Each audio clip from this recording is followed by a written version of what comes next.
Two, one. Good afternoon, everyone. Today is Sunday, December 5th, 2021. You are watching or listening to another edition of Forward Maryland. My name is Bill Woodcock. And I'm Steve Hunt. Good morning, everybody. And we are proud to have as today's guest a district candidate, for Maryland House of Delegates in District 13. Her name is Amy Brooks. Amy, welcome to the podcast today. Thank you so much for having me. It's a pleasure to have you. Before we get too deep into questions about why you're running, well, you know what? In fact, we're just going to start with kind of why you're running. But how about if you just tell us about yourself? And, you were a prior guest on this podcast with your work with Oakland Mills Online. And in full disclosure, I have known you for several years as an activist in the village of Oakland Mills, which we both care about very deeply. But tell us about yourself and why you chose to run for delegate. All right. I am a mom in Oakland Mills and a teacher at Oakland Mills High School. I used to teach at Lake Elkhorn too. I really love this area, and I'm excited to run for District 13 because I want to be a part of the conversations that affect my family and my students and their families. And it's also a really teachable moment, I think, for folks to be a part of the democratic process and to see their teacher or their neighbor, somebody jumping in who's not a career politician. So we've had lots of conversations in a lot of different spaces because people are excited to know someone who's running, like from their circles. So first and foremost, every policy, every law that is passed in Annapolis is going to affect my students and their families. So the trickle down happens for real when it comes to our schools. And I would like to advocate for them in the rooms where those decisions are being made, because a lot of times it's the same people over and over again. Well, same people over and over again wind up being the same people making all of the decisions, and not all of those people might have. What I'm hearing is that not all of those people might have real to the ground experience, which I know that you do, which is fantastic. So I appreciate what you said. I too feel that real time and real world experience is quite important. But it's also been several years since I know my kids were in school. So, I know education is a big focus of yours. So, if you could tell us a little bit more about that, and also what would be, your other major areas of focus should you be elected. Well, our schools, I think during the pandemic especially, have shown us how critical they are to the economy and to society at large. When our school buildings closed, even though students were still attending to school online, it dramatically impacted their parents and other community members for a variety of reasons, whether it was you going to a store that wasn't well staffed or not being able to get things done on time, creating a lot of different impacts throughout our economy. And so having conversations about the health of our schools is going to definitely benefit everybody. First off, I've been teaching now for over 20 years. Half of the time was in Baltimore City schools. Half of the time was in Howard County. I did start off a little bit in Baltimore County. But this is also a statewide issue. We want the health of our schools to be consistent throughout because our students are mixing and mingling. We have competition for teachers now going from one district to the next, depending on benefits, supports, and the amount of respect teachers are given. And I think it's not for nothing that people are really starting to be concerned about principals retiring. I heard in our county alone, 3 elementary school principals are going to be retiring in a month in the middle of the year. Teachers are not necessarily planning on coming back or are leaving, and we have a lot of empty positions that have yet to be filled as of December 2021. And these conversations, in light of the Blueprint for Success, even Build Back Better, how we're building schools, the amount of capacity we have in schools. All of this is just really prescient. I also know that the other issues, like in terms of criminal justice and social justice, is impacting our entire community. It might have a very sensitive impact on the constituents who aren't old enough to vote yet, the ones that I work with in schools. But the health of our community is impacted if we have a lot of social conflict, or we're incarcerating people for nonviolent crimes, or they aren't getting the representation they need, or the support they need for their mental or economic challenges. And then the other two areas that I'm really excited that more and more conversations are already happening around are living wage and affordable housing. And I think this might end up becoming a statewide conversation because counties are dealing with it really differently and having varied success. So I want, back to my teaching roots, I'll talk about what I know. I want my colleagues in education to be able to live where they work. I want them to be able to live in the communities where they teach, because I know those relationships have been everything to me and in getting resources and support from Oakland Mills at our school, both the middle school and the high school and the elementary, all of it. I mean, just I'm like right in the heart of Oakland Mills, and it makes a difference. I just know a lot of the families that I teach because I've been living here since our kids were in kindergarten together. So it's been, like 15 years of relationship development and hearing and living the needs of the people, from the swimming pools to course selection to finding a job or figuring out how to get your driver's license. Like, these are all real world hurdles that people face, and the government should be helping, not hindering those steps. Because again, healthy economy, we want people who are able to function within their community and not have to struggle so much. I love what you had to say, and if I had to summarize what I just heard in one word, it would be enlightened. And I think that's something that is, that frankly we need in the legislature statewide.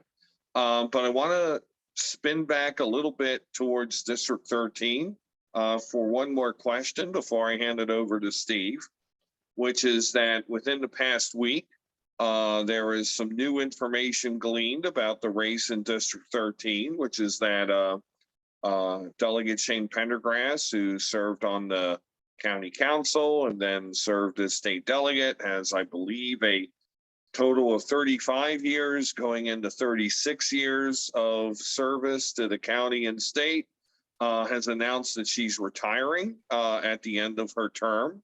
So we certainly want to wish Delegate Pendergrass well and congratulate her on a lovely career.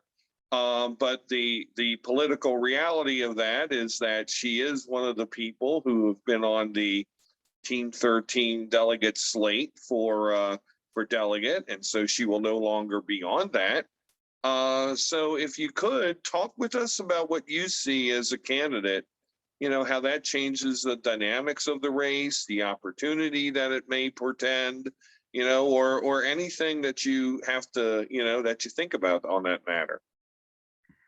Well, I'm still the only Democrat who has filed to run for the three seats. And I did that on purpose, even before Delegate Pendergrass announced this would be her last term, because I wanted to show my commitment, and that I really wanted to show that I was a viable candidate and that I was ready to go. And so I have talked with other members of Team 13 about that choice, and saying that if anything shifted, any retirements, any leave for any other reason, including like a promotion or running for another office, you can't wait until after February 22nd to start. I mean, you really need, District 13 is large. You need to create your mobility, and you need to be ready to be responsive to voters. So that's what we've been doing for the last, I guess it's like a month now, like as of today, it's been a month since I filed, and we've been trying really hard to just get people excited, get the word out, get more folks involved in the democratic process. I think a big push for me is to get more students to register to vote and to understand the power of the vote, because not everybody is as excited as I think they probably should be about their ability to weigh in their local democracy, because I think you guys know, but I don't know if everybody realizes how dramatically impactful local government is on our daily lives. And so the more involved you are, the more personally invested you are, the easier it is for you to have those conversations with your elected officials, to keep up with the changes and to weigh in either in assent or dissent on decisions that are being made. And that's exciting. It's a conversation, and it should be. Elected officials are supposed to represent you with the best ability they have given the information they have, but there's also a huge component of being responsive to your constituents' needs and being in conversation with them all the time, being in with the people, among the people, and not kind of in an office or, I just think it's really important to be connected. I think that's my number one thing. And so that's what we're trying to do now, is make as many connections as possible. The shift for me with Shane announcing her retirement is it's a little less awkward to talk about running, because now you're not necessarily saying You're not running against an incumbent. Yeah, not running. There is an open seat, so to speak, even though I know there are 3 open seats every election cycle. You're not necessarily running against 3 incumbents. And so, yeah, like I said, I was very clear with everybody. I need to prove to everyone, folks in my community, the political establishment, investors, everybody, people who want to donate, I need to prove to them that I am a viable candidate. And you need time for that. So that's why I really wanted to show that, like, I was committed to the process. Well, it's exciting that there are definitely the possibility and opportunity for new voices in District 13. And so I'm glad you're here. I'm glad you're in the race. And so I'll turn it over to Steve for some more questions. Well, thank you, Bill. And Amy, thank you again for joining us. I wanted, actually, my next question is really more of a follow-up question. It's something you talked about earlier when you talked about education, and you talked about, the kind of the relationship between education and the criminal justice system. And I really appreciated that, because I'm old enough to remember the days where Jesse Jackson and others would talk about, it's kind of an old saying, it is less expensive to educate somebody than it is to incarcerate them. So, you either get them on the front end, or you get them on the back end, and that back end is not only more painful but quite frankly more expensive. I've also talked about how you have there's a line that I see from Annapolis to Ellicott City with our county executive, county council, to the local community. And one of the things I love that we do in Howard County is our delegation has public hearings where they talk about legislation that they're going to propose. They get input from people in the community, et cetera. There are a number of those out there that were, recently there were I guess the first public hearings. I'm sure there'll be others before the session starts.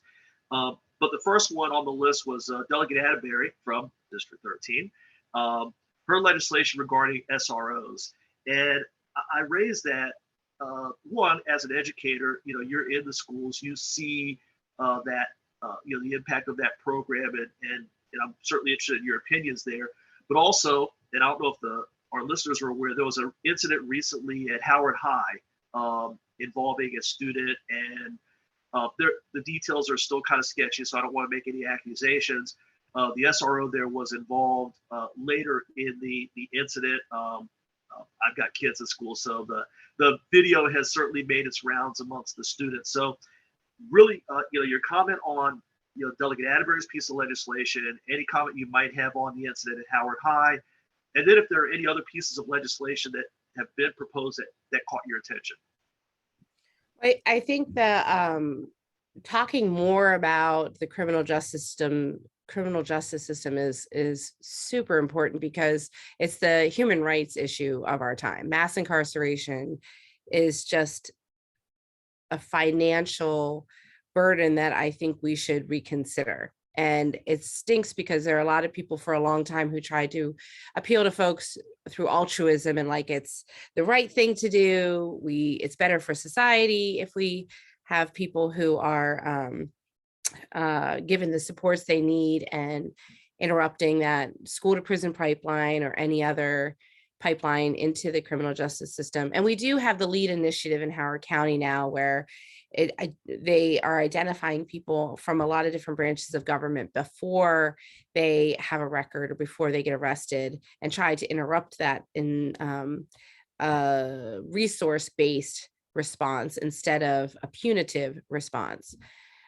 But after years of not making a lot of movement in terms of how we respond to people who make mistakes, one of the biggest things, back to your point, is like, let's look at the funds. Like, how much money do we want to spend on this, and how do we want to spend the money? So in terms of SROs, that costs money, and people talk about what budget it comes out of, but I do think it's important to say money is being spent on our schools with our students, with police officers who have guns and handcuffs and pepper spray and, you know, wearing a police uniform. I, along with many educators, would love to see funds instead spent on counselors. And so the tag counselors, not cops, comes up a lot, but our students have so many needs, and I don't think that's the right way to spend our money on our schools. We have police officers in our community if we need them. We're not getting rid of police officers. I just don't know that they need to be in our schools in the capacity that they currently serve. And there's so much data proving harm, and what happened at Howard High School that you referenced is very upsetting. So well beyond the young man who was hurt, you're seeing students watching that and experiencing trauma. And the racial component of it is, I don't think, lost on most people. We continue to see disproportionate responses to Black and Brown folks, or just authority figures to minors or people who don't have the same power dynamic. And it's not okay. We need to talk about it more. We need to make sure that we have spaces where we can talk about it. A lot of our students are really struggling this year. A lot of our teachers are too, but let's just focus on the kids. We need to be a space where people can process life still during the pandemic. It's not over, but, you know, out of quarantine. And we need to really provide more psychological and social supports and mental health supports. And this is definitely a blow to that. Last week, things were coming out in a way that we didn't get to really address as much on a school-based level. And I'm still waiting for some more direction on that as a Howard County public school educator. But yeah, I'm trying to remember what your original question was, because I kind of went off. I think that we need to follow the money and figure out, like, is it working? Because I don't think it is. I mean, I think we have the data that we lock up more people than all other major countries combined. It's not working. So we need to try something different. I guess my original question, sorry, it was really, you know, your comment on Delegate Atterbury's legislation, which really is more of a push to eliminate SROs from our schools. And then obviously, if there were any other pieces of legislation that were presented by the delegation that caught your attention. I mean, there's a real battle going on right now with the governor, and I'm going to be interested to see how that shakes out in terms of refunding the police. I'm not sure if you guys have been following that, but the idea of increasing funding for our police, I think this is going to be a critical moment in Maryland. When he's gone, we have a new governor, and we have a supermajority in the House. And what are we going to do in terms of moving forward with our police and reforming our police? And there are just so many different aspects. The SRO specifically, I'm really excited that Delegate Atterbury has taken such a strong stance, because I think we need to, and a lot of folks want to politely bow out of the conversation, but a decision needs to be made. And the shifts have already started to happen in terms of middle school SRO presence. So I think it's just the beginning, and it's long overdue. And I know the county council has been doing their research and having more and more data come back from their task force on a lot of these issues too.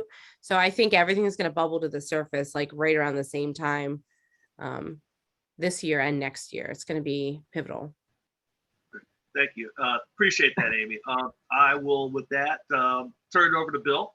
And Bill, you have the next question, sir. All right. Thank you, Steve. Amy, you gave a couple of great answers there to Steve's questions. And as I said in my last comment, you certainly have an enlightened viewpoint in terms of issues of diversity and inclusion. And thankfully, I believe that for the most part, the Howard County delegation, as well as several other delegations, do. But I know after being quite a veteran of many a General Assembly session, a lot of your colleagues in the General Assembly, your future colleagues, do not. I'm thinking about committee hearings I've been at when I've seen some delegates in the, from Harford County, the Eastern Shore, Western Maryland, speak to issues of, for example, bills supporting loosening regulations and restrictions on drunk driving laws by, and talking about how speed cameras and red light cameras don't do any good. And they show YouTube videos of accidents in Russia and Eastern Europe to prove their point as to why these laws should be relaxed. And so clearly there's a disconnect between reality and what at least roughly a third of your colleagues want to see. So if you're elected, and I have a follow-up to this, you would be dealing with much more than Howard County. You would be one of 141 delegates in the state. How would you make sure that your colleagues are respectful of diversity and inclusion? Great question. I really like living in Maryland. I chose this state after growing up in Pennsylvania, but most of where I grew up and my family would fall into that third. So I'm well versed in having conversations that center lower tax rates or blame immigration on people who are running for their lives. There are lots of Republicans in my family whom I love dearly, but we don't agree. And so I think staying in relationship with people is huge. And I was talking with Guy about this actually. So our senator in District 13 is often known as a nice person.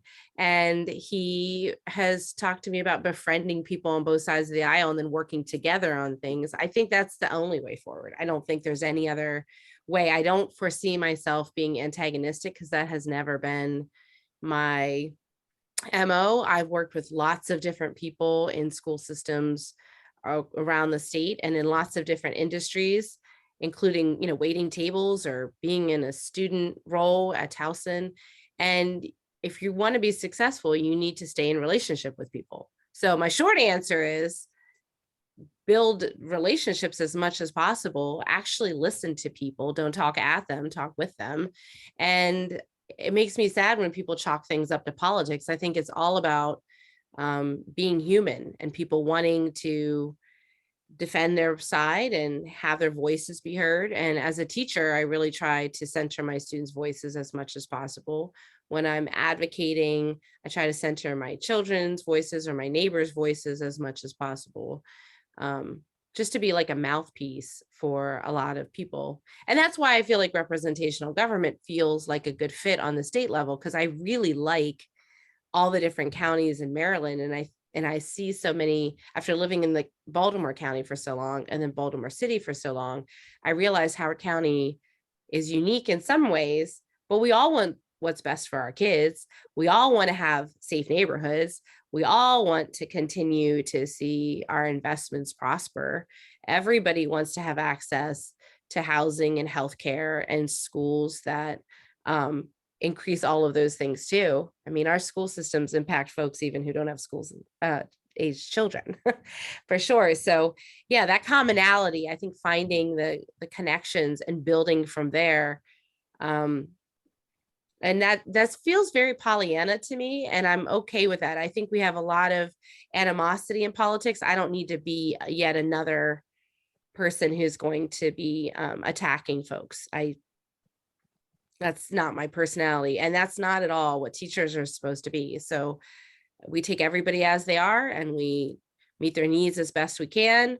And we are respectful and diplomatic. So I hope to bring all of those characteristics to the house. Yeah. Well, as we're starting to wind down, I'm going to ask my follow up to that, which is you spoke a lot as to, you know, the culture in Annapolis. What committee or committees would you be interested in serving on should you get elected?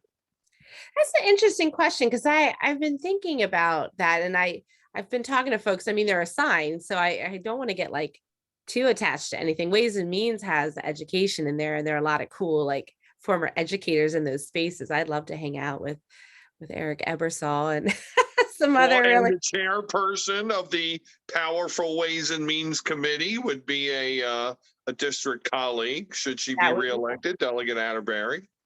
Yeah, should she be elected? Yes, she would be reelected. It's very But that would exciting. be ironic. I mean, we wouldn't want that, you know, that well, who knows what would happen, but it could happen. But what other committees would you want to be on? Possibly. Well, I think the healthcare, I mean, there's so many, a lot of the committees have so many different facets to them, like the umbrella versus the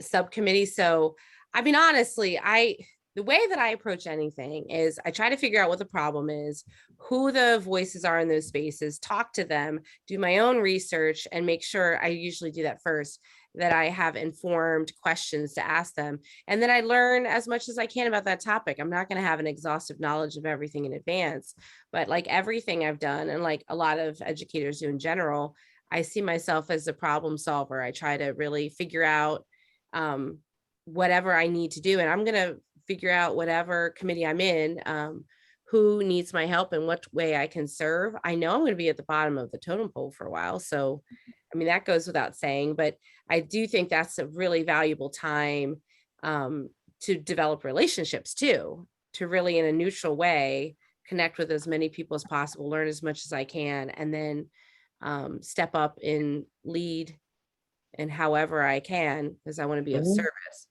That's Well, a super vague answer. that's a great answer. I'm going to Okay. turn it over to Steve for one last question. Thank you, Bill. Just want to make sure I wasn't on mute there. Amy, again, appreciate your time. Bill had a full disclosure for Oakland Mills earlier. My full disclosure is we work together on the Howard County Board of Appeals, and we certainly miss having you around, but we understand that a calling is a calling, and you clearly feel called to serve in another capacity, down in Annapolis if elected.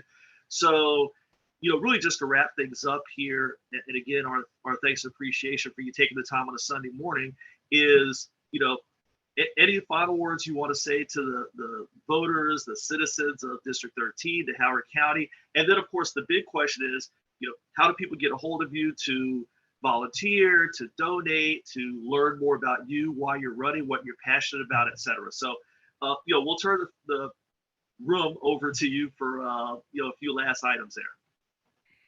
I just want people to remember that the government is us, that we are all part of this process. When folks are frustrated with decisions that directly impact them or their neighbors, that they do have a lot of power. And Alice Walker talks about how the best way to lose your power is to think you don't have any.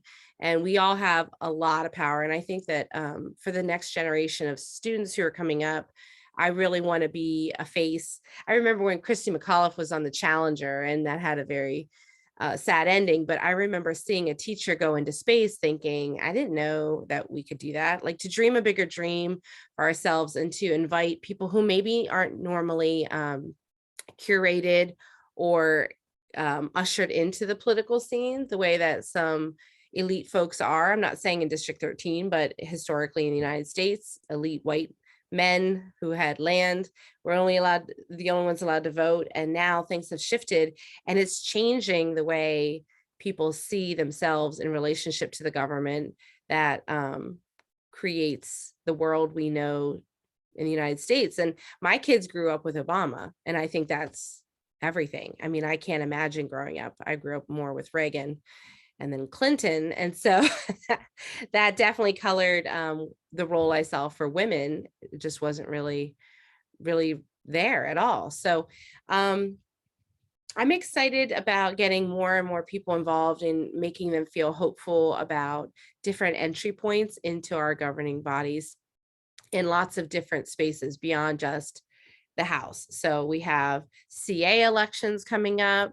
We have always have county council and school board elections coming up, and there are going to be lots of conversations happening that really cover topics that are near and dear to people's hearts. So I think really highlighting, elevating, centering those is going to be important for me as well, because we have so much overlap in all those different spaces. My website is brooksformaryland.org. And we have lots of different ways for people to get involved. So if they want to go door knocking with me, or if they want to host a house party, all of that's really fun. And it's, again, a great way for people to connect that normally wouldn't. One of the house parties I had, I just felt like this is a party where people are coming together to talk about things they care about that they normally wouldn't do. And I've gone on lots of relational meetings out and having coffee and stuff with folks that I normally wouldn't do. But because of this choice I've made, it's really put me in a position to listen and learn from people in a really purposeful way. And I think that we need more of that. And campaigning is a great time for all folks who are running for office to get out there and listen more. So it's going to be a great time for our area in general, just to have so many people in conversation after such a long break. So much has happened in the last 4 years in our area from the last time people were campaigning. So it's exciting times. Yeah, and I would agree with that. It is exciting. To the point that Bill made earlier, Amy, you made the right point that there technically are always 3 open seats, but we know what the realities are. But the fact that there is an open seat out there, just to note that while you're the only one who is registered, there are 3 others that are out there, possibly 2 incumbents and a newcomer. So you could have a 4-person for 3 seat scenario. But I think that is exciting that we will have, at least one new face, come 2023. So yeah, I appreciate it. Amy, I want to thank you for your wonderful presence and also for your patience. Those of you in viewer and listener land might remember that we had posted on social media that we were going to do this interview before Thanksgiving. That interview came out as, I believe, what some may call a dog's dinner. Very choppy, many technical difficulties, not anything relevant to your hosts or the guest. But however, this has come out very nicely. So looking forward to posting this later today. And Amy, good luck to you. And looking forward to seeing you on the campaign trail. And hopefully you'll join us as the campaign proceeds. Thank you so much. This has been wonderful. Thank you very much. So, Steve, always a pleasure. And as a last note, I literally just want to pass along some tidings. I just saw literally across the newswire the former Republican presidential candidate from 1996, and also a brother of mine in Kappa Sigma fraternity, Bob Dole, just passed away at the age of 98. So, a very staunch figure in American politics for a long time, kind of an end of an era. So, Godspeed to you, Senator Dole. On a much lighter note, join us next week as we will be hosting Howard County Historical Society Executive Director Sean Gladden, who is retiring at the end of this month. So we will talk about his experiences as head of that organization, and we will even meet his replacement. So until then, join us next weekend for another exciting edition of Forward Maryland. Have a great day, everybody. Take care.